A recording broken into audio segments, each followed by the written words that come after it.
大家好，我是阿胖，今天分享一个北方特别好吃的面食。首先准备小麦普通面粉500克，加入温水320毫升，不用下手，直接用筷子顺着一个方向搅拌成面团，之后放一边醒着。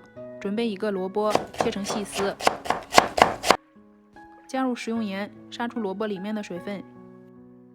准备一块去皮五花肉，放到绞肉机里面，加入葱姜，搅成肉泥，加入鸡汁、白胡椒粉、13香、生抽、盐，抓拌均匀，边抓边摔打，这样可以上劲儿。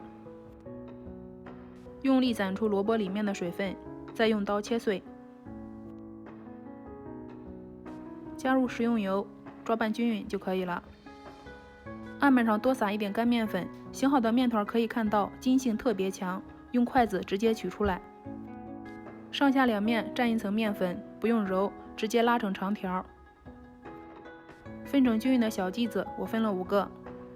小面团再裹一层干面粉，轻轻拉长，上下一绕就可以了。接下来就是擀成比较厚的包子皮儿，放入调好的馅料，用虎口收严实，一定要收严实，不准露馅哦。收口向上，用手先摁扁，之后再用擀面杖擀开，擀的时候要温柔一些。擀的时候不要只擀一面，两面都要擀，这样可以最大程度防止露馅。电饼铛提前预热，放入饼皮，轻轻抻开，上面再刷一层食用油锁住水分，之后盖上盖子焖5分钟。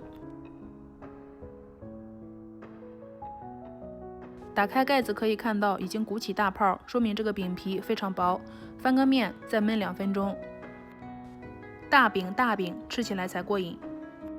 2分钟过后检验一下，铲子按压有气泡鼓起，说明内部也已经熟了，就可以出锅了。这样做的馅饼皮薄馅大，简单又好吃，可以看到非常柔软，怎么折叠都没有关系，都不会破，咬上一口更是过瘾。喜欢就先收藏起来吧。我是阿胖，谢谢您的观看。